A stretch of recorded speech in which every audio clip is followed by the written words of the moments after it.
Il y a aussi la solidarité des soignants. Certains sont formés en urgence pour renforcer les rangs en réanimation. Pour Europe 1, Sophie Echen a pu suivre un cours aux côtés d'infirmières et d'aides-soignantes en Charente, prêtes à relever des collègues de région parisienne. La machine pousse de l'air. C'est une pression, un volume. Si la pression diminue, c'est qu'il y a une fuite quelque part. Infirmière au centre hospitalier de Confolens, Manon Asquin décrit le fonctionnement d'un respirateur à ses collègues qui, comme elle, s'apprêtent à venir grossir les rangs des soignants dans les hôpitaux de la région parisienne.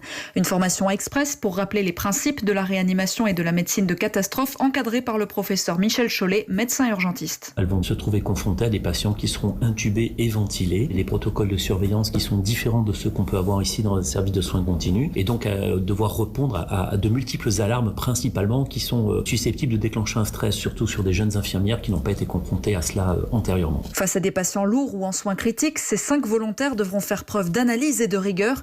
Elles seront les yeux, les oreilles et les mains des médecins réanimateurs, explique le professeur Chollet.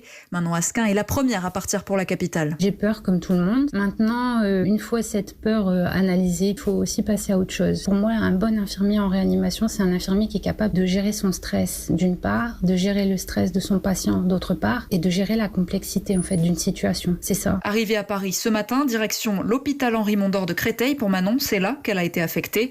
Elle y épaulera les équipes soignantes pendant au moins 2 semaines.